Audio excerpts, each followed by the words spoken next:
Hello, everyone. I'm JJ Perez with Inside Runner Sports. That is Greg Luca with the San Antonio Express News. We're coming to you on Sunday afternoon following UTSA's 46-45 loss to Tulsa. Greg, an all-time game, kind of in the worst ways for the Roadrunners.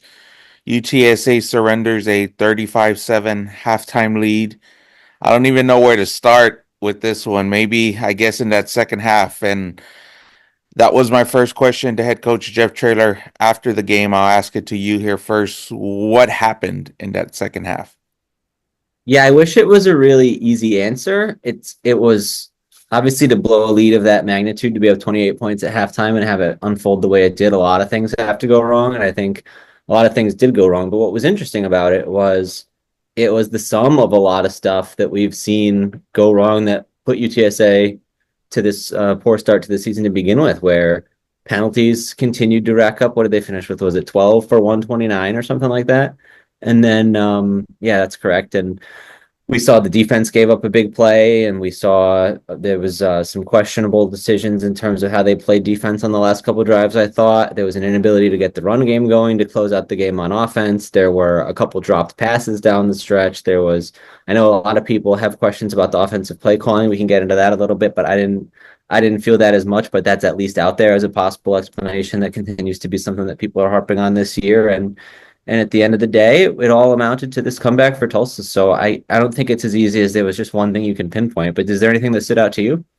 I mean, it was just like a microcosm of the entire season in one game, right? Like they show flashes of, hey, there weren't that many penalties to begin with. Even the ones that were kind of borderline, okay, whatever you think. And then, man, this offense is really looking good. Even the run game early, it looked like it wasn't terrible, right? I think they finished with the 100 yards they had at halftime, Yeah, right? I mean, I don't know. I think the game turned on the fumble return for a touchdown, right? That was where things started to get a little haywire. And I'll be honest, I wasn't really closely paying attention because the game felt like a blowout at that point, right? And UTSA did score twice in the second half, but that turned out to be not enough. I mean, the offense looked a little stagnant, and the defense, to me, gave up too many big game-changing plays. And I think that's where I was most surprised. And I think if we look at what's happened with the season overall, I mean, you're talking about two dominant quarters of football and the four previous quarters equally dominant, right? So we talked about this last week. That was how UTSA's defense was expected to look, and we had not seen that all season long. And say what you want about the offense, and we'll get into that shortly here, but I don't know. I don't know what happened defensively.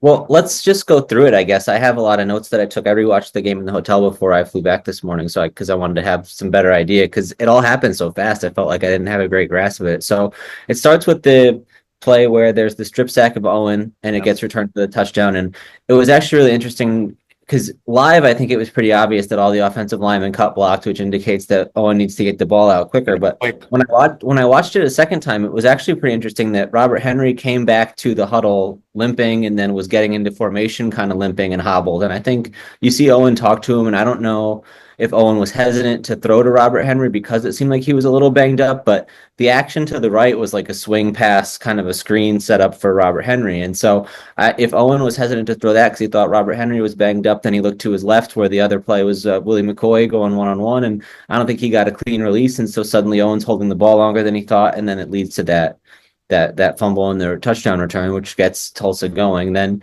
they have the 74-yard touchdown, which I wish I had the stats handy, but UTSA has given up as many, 60-yard touchdowns, 50-yard touchdowns, Crazy, like right? both plays as any team in the country. It feels like there might be one or two teams who have hit more statistically, but it hits UTSA at the worst times, it feels like. And this is one where, Danye Taylor overruns in coverage and he ends up out of bounds, and Ken Robinson takes a poor angle and ends up hurting his shoulder trying to lunge to make the play.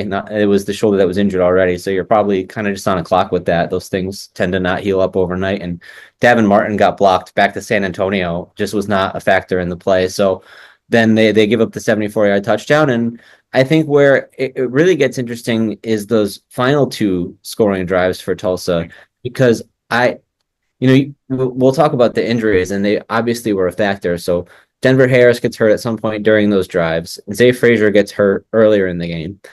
We just talked about how Ken Robinson was out. And we saw Zach Morris out there with a boot before the game, and we did not see Cyrus Dumas, who presumably is still suspended because of what happened after the game against Rice with the scuffle there. So that's your top four corners who are essentially out. You're looking at Tyan Milton and Davin Martin, and then is it Jacavian Rogers after that? And I don't know how much he's even played this season. So what the reason I bring that up, and then you have Ken Robinson's injury as well, is I don't remember the number of sacks and tackles for loss UTSA had in this game, but they brought a lot of pressure in the first half, and they were having a lot of success doing that. 7. So, what's crazy is down the stretch, those last two drives, every play, it looks like it's just a four-man rush, and they're dropping into coverage. And I don't know if they're doing different things outside of the field of the TV camera that are creating different kinds of zone looks or different kind of matchups that are making it more confusing than for Tulsa than it looks like it is, but it just felt like UTSA was just playing this base zone defense, and Tulsa was able to carve them up on those two drives. And they were getting some pressure with the front four, so there are times where that feels all right. I mean, Jamori Robinson almost ended the game with the strip sack near the goal line.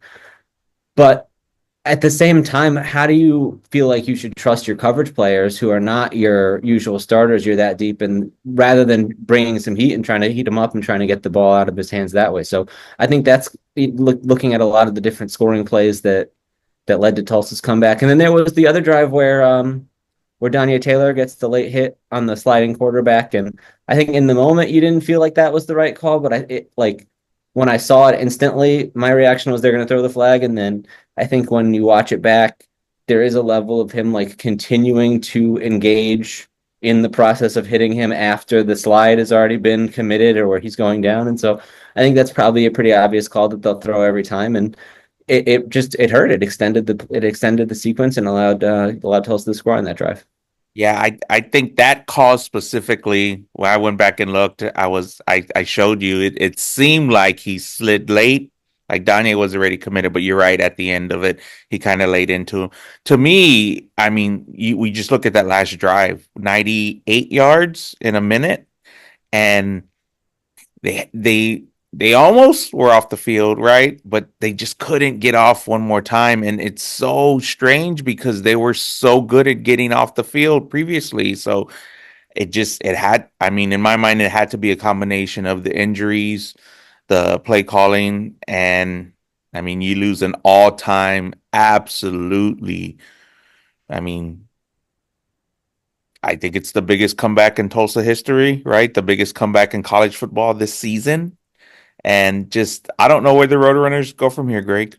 I don't know where it ranks for comebacks against UTSA as well. Just in the moment, I wasn't able to find that, but it has to be up there, if not the biggest. And so, the other thing to talk about with the play down the stretch is just the offensive side of it, where there was obviously some thought that UTSA could have closed it out with one or two good drives, and they did have a scoring drive there in the second half. But it just felt like, to your point, the running game wasn't able to get going at the level that they wanted it to. And I was looking at some old quotes I remember a couple years ago.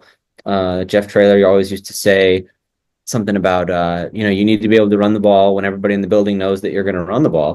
And to have -1 yards in the second half when you're up by 28 at halftime is just the best example you're going to get of not being able to do that. And you can break that down a ton of different ways. I thought I was kind of been a defender of Kavorian Barnes through the first half of the season. I thought in his limited opportunities, maybe the blocking just wasn't there for him, and he looked like he could still be a productive player. But there were some things in this game. I mean, they had the fourth and goal situation where he gets stopped, and he had all four carries on that series.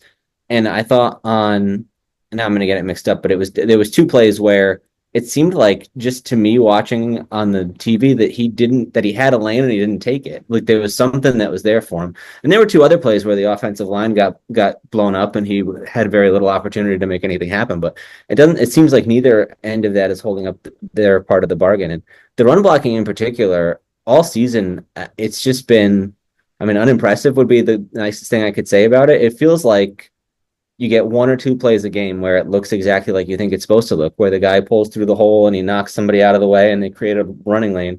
Otherwise, you're best case scenario is that they just occupy the guy in front of them. Like they never reset the line of scrimmage down the field. There's never any kind of like pushing it two or three free yards. I mean, they ran that quarterback sneak with Owen McCown, and it was like he didn't move. Like he just snapped the ball and just fell down because they don't create any kind of. And there's none of this like getting to the second level. The only time you see him at the second level as a blocker is when they're not getting to anybody. They're just kind of there.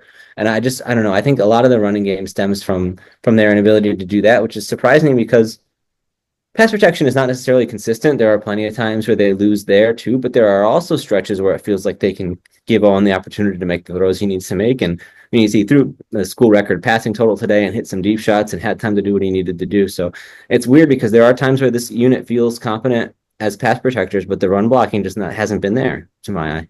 Yeah, I the word I would just use for the offense and the run game specifically is inconsistent. I mean, it's already, I think the offensive line is kind of where they're gonna be the rest of the season, right? I mean, this is probably the best and most healthy this unit is gonna be. So, yeah, I mean, you would think they would be able to put up a little bit more production than what they did, and I think we saw Robert Henry kind of scamper around for some. I want to say his yards per carry average were a little bit better than everyone else's, but still not that much better and not what you would want. There was their field goal drive, I think, chewed up 6 or 7 minutes of the clock there and late in the game, and they needed one more of those drives. I mean, you're talking two first downs or something, and this is a totally different conversation. But at the Yeah, end, and you know what? People are very critical of some of the play calling there, and I think I was trying to keep that in mind as I went back and looked over it again. And there's a lot of times where they just end up in tough situations because they had some penalties pop up there. There was the holding call on Houston Thomas, which whether you agree with it or not, I think that put them in like a first and 15-ish. And then there was one play that just started, or one series that just started with the false start, and now you're first and 15, and it's just hard to sit back there and hand the ball off a couple times when you're having to get a little extra to convert. And so I think their hands were tied a little bit in that sense. And I don't know. There's plays that just that it seems like it makes sense, and then it just doesn't play out the way it probably looked in practice or the way you expected it to. I mean, I can't remember what series it was, but there was one where they dialed up a reverse to Willie McCoy in one of these kind of late game scenarios, and they had two blockers for two defenders, and the two blockers blocked the same guy, which we've seen a ton of times this season. And the other guy comes free and makes a tackle, and now it's a bad play. But I don't think it was necessarily a bad call. There's just it wasn't executed the way it was supposed to be executed to get that gain on the perimeter. So I don't think they necessarily ran the ball up the middle and got stopped for 2 yards, which would have been another thing that people would be fired up about if that was the approach. Like even in the last series, not the next to last series, I should say, the last one when they were trying to ice it before they needed to score again. They started with the run play, but they pitched it outside to Robert Henry, and Kamar Missouri, I think he kind of felt like he had more time to get to his guy on the edge, and maybe Robert Henry was too quick out there. But whatever the case may be, the contained player just tackled him for a 4 yard loss, and now you're second and 14, and it's just an impossible situation to close out the game. And that being said, that same series they could have converted they had like a 3rd and 7. They threw it to Chris Carpenter and he dropped it. And I don't think that was the only drop in the second half. I think Willie McCoy had one too, and there might be one or two others that I'm forgetting, or either that or like tough catches that it felt like they were making in the first half that we've talked about up through this season, that it didn't feel like Owen's targets delivered a lot of tough catches for him. And in the second half, that went away as well. And Owen also wasn't perfect. I mean, there was the very final drive to try to get back in it. He had a simple kind of 12-yard curl pattern to Willie McCoy, and he kind of bounced it to him, and they ended up having a turnover on downs and ending the game. So you can pick out all these little moments. I hope that's not too impossible to follow, but there was just like a bunch of different stuff that all goes wrong at once to have the end of the game play out the way it did.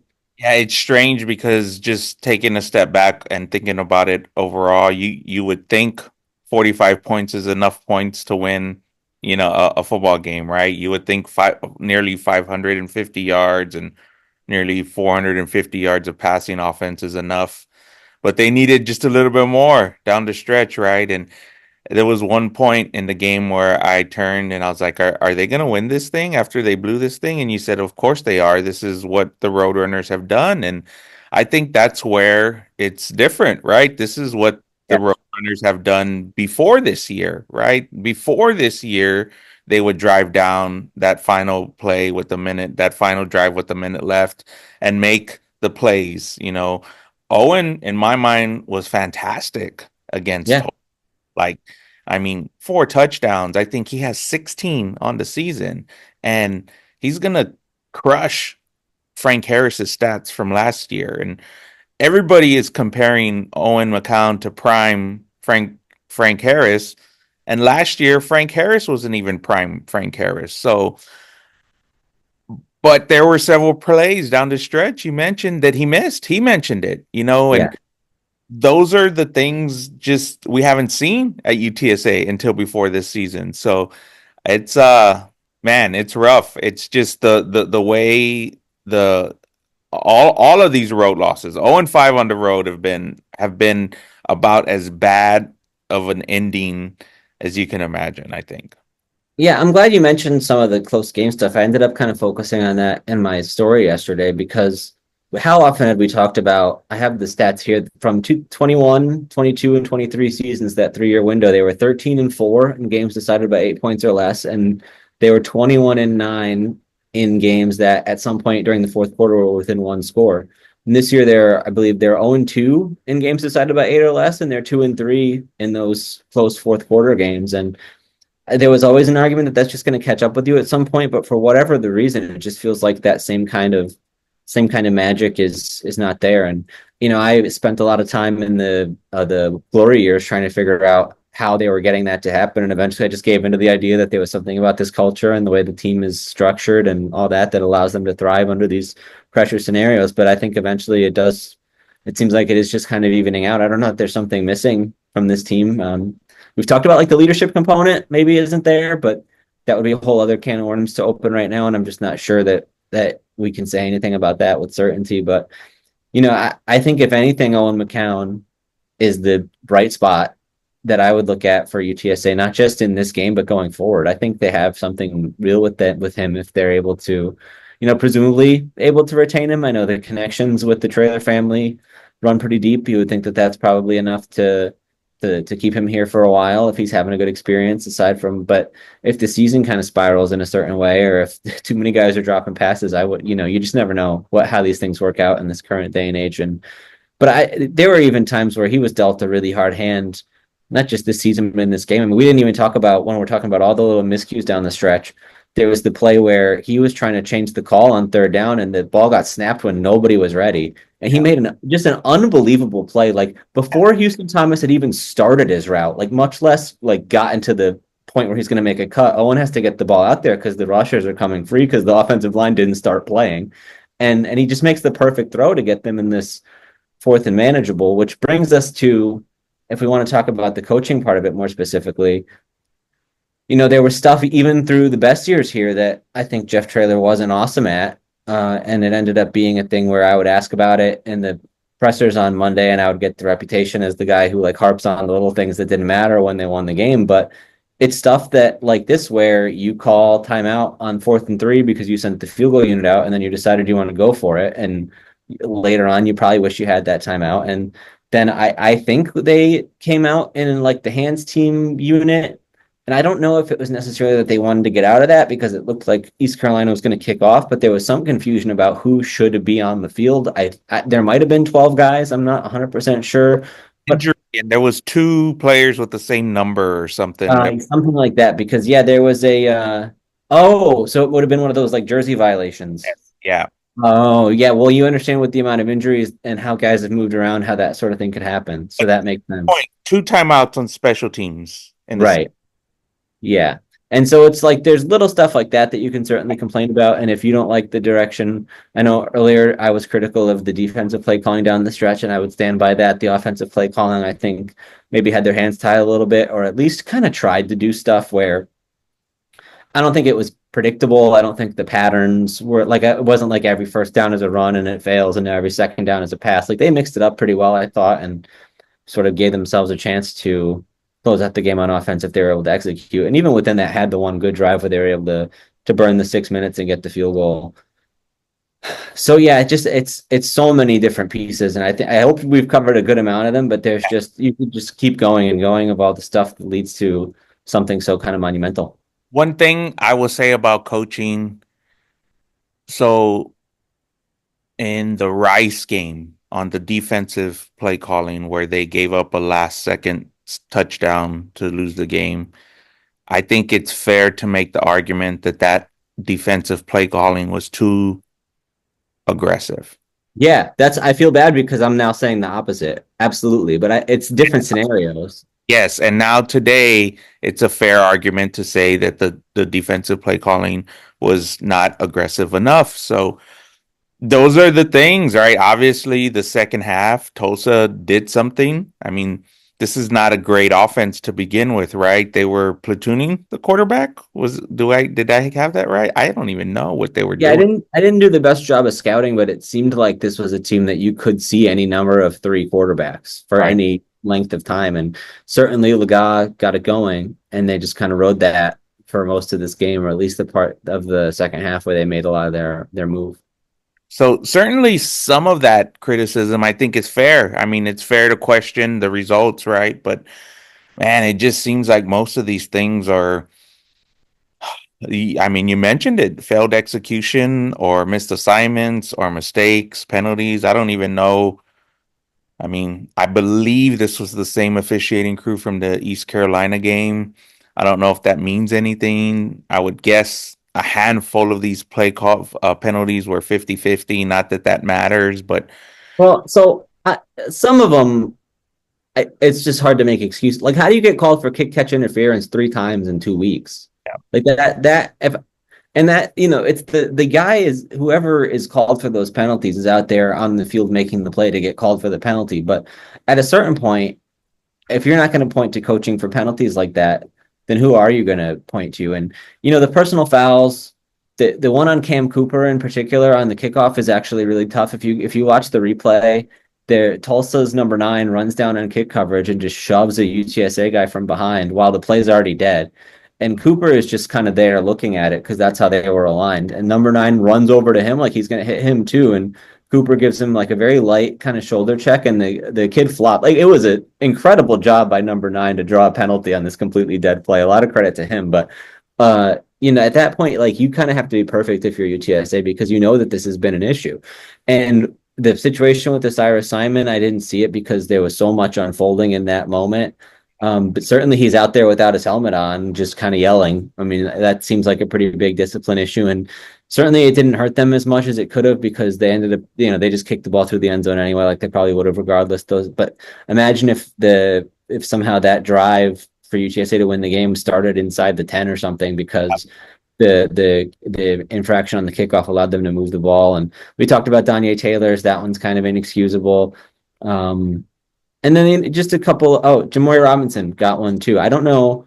I don't even think that was like a roughing the passer. I think there was some kind of that one wasn't caught on camera either, and I didn't see it live. But somehow a Tulsa player ended up not having their helmet anymore, and I believe it was whoever he was engaged with in the attempts to get to the passer. So that seems like kind of but he's been called for a bunch of different stuff like that this year, whether it's you have your arms up and you touch the quarterback on the helmet, and that's a penalty nowadays. Or how many times has he lined up offsides, not just this year, but in his career? And I don't know. That stuff seems like it has to come back to coaching because I mean, like, what is discipline if not ironing out that kind of stuff? right, right.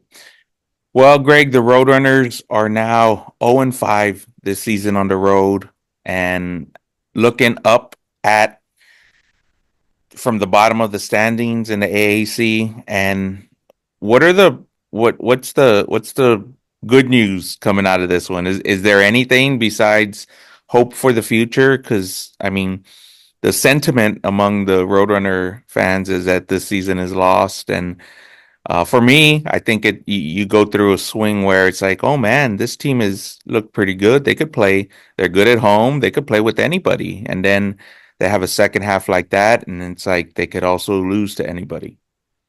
You know, college football is just nuts, right? Because you're what we're I don't know, it must have been mid third quarter where we're sitting there and you're like, are they going to get to 200 yards? is UTSA going to beat Memphis and North Texas and Temple, and then be looking at a matchup with Army for a chance to really put together kind of a special run here. And then within 20 minutes of game time, it's just a Oh, complete different. those 74 yards Yeah, and right, right. I wasn't going to call that out particularly, but yeah, I they put did the go X over on that 200 one. yards on that play. Yeah. So it's just how quickly all these things change. And I think anybody who's honest in the fan base would tell you that at halftime or at some point during this game, they were, mapping out their path to beating North Texas and beating Memphis and beating Temple and potentially pushing Army. Who knew, how high the hopes were at that point, seeing what they had put together for a half versus what they had put together against Florida Atlantic and kind of how that was all piling towards a positive direction. And so I guess the optimistic point of view is if you try to take some of the emotion out of it, you have at least seen what they are capable of. And I can't even say at their best because health wise, they're not at their best, but you've seen that this team is capable of playing good football for an extended period. And so it's too late for that this year to amount to what you wanted it to, but maybe there is still some hope that in the big picture, the program is not far away from fielding a team that can achieve the kind of things that people have come to expect here because of the success the last couple of years. And I had to, it was, after we got done with the game, we watched, not we, but, the community of college football watched Texas A&M be at the top of the SEC standings after beating LSU in this crazy game. And it was not even a year ago that we were wondering if Jeff Traylor was going to get that job. And now, the idea that he'd be in the mix for something like that, and the idea that A&M would be where they are, and the idea that UTSA would be where they are, it's all kind of equally improbable all the way around. And so to say that anything that we've seen from this comeback yesterday tells you that a year from now, we could be sitting in any number of positions. So I just think the doom and gloom is always going to be a little bit harsher than reality. And there's plenty of room to lament that this season's not going to be what people wanted it to be. But do you need to fire everybody when, a lot of these coaches had success here with these previous teams and it's not necessarily a huge overhaul on that front? And, if you fire anybody in the season, aren't you just going to make an internal promotion? And isn't that what you're worried about to begin with? That there wasn't some larger process to find guys that potentially could have been brought a different layer of experience or brought some different qualifications to the positions. And so I just think when people get really reactive and call for a lot of that stuff, not to say that there's never any grounds to criticize anybody because that's certainly not true either. But I just think it's tough because especially in a game like this, I don't know who you would pinpoint and try to put it on because there's blame to be had in all corners of the roster. And if you want to point at Jeff Traylor, then because he's the guy who's in charge of everything, well, he's got a pretty long contract, so get used to having that guy around, right? Like that's not. I don't think there's any reason to think that would be the move. He's been awesome and brought this program to places where you have conversations like this because the expectations are so much higher and has already delivered way more than anybody would have ever expected from the day he stepped in here. So I guess I would just say that patience is probably the best path because things just change quickly. Yeah, I think it's very rare outside of, somebody taking over play calling duties for an offensive coordinator that there are any in-season changes made, right, in college football. And I would think too, looking from a big picture perspective, this is just how it is on the G5 in the G5 world, right? Like you're up for a few years and then you're down and then you reset. I think the quick and early success Jeff Traylor brought in may have maybe made UTSA folks think, hey, you could be UAB and contend for 10 years every year, right? Well, yeah, And but look where they are now too. yeah, so I mean, to me, it's just one of those seasons. And you're right. In a year, in 6 months, and 9 months, it could be a totally revamped roster, different squad.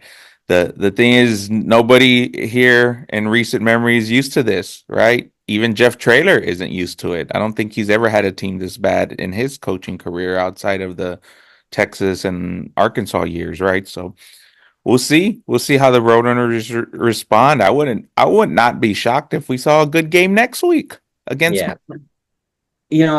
It's an interesting point you raised. I'm not sure if those teams like the Memphis and the Boise States of the world are able to avoid those potential pitfalls year after year. I wonder what that looks like. I think maybe just their version of bad seasons is 7-5 or 8-4, where UTSA could be trending to missing bowl eligibility, which I would wonder how many times those true elites do that. But that goes back to what makes this program on that level right now. They don't have a lot of the history, and maybe they don't have, I don't, nobody wants to hear it, but they might not have all the same resources that some of those very tippy top tier programs can offer their teams at this point. And so I think it was always going to be a building process to get UTSA, a pretty young program, up to the level that people want to be at.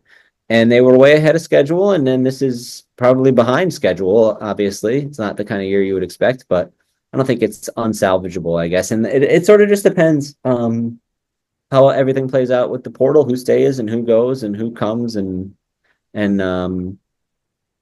you would think if a lot of the draw here is stuff outside of just promises of playing time and huge NIL checks, that those draws aren't really diminished by a bad year, that a lot of the people who came here for whatever reason would still have those same motivations to stay and be a part of this. But I don't know. It's everybody's individual decision. Going through a year like this, like you said, is something that will test their culture because they just haven't been through it. Yep. Yep, a rough game in the midst of a rough season for everyone involved, Greg. So we'll see. We'll see how the Roadrunners look next week and just overall moving forward. I think that'll wrap us up today following a uh demoralizing, tough, rough, however you would describe it, loss as UTSA surrendered a big second half lead to Tulsa. So we'll be back throughout the week to preview Memphis. I'm JJ Perez with Inside Runner Sports, Greg Luca, San Antonio Express News. Thanks everybody for watching. Appreciate it.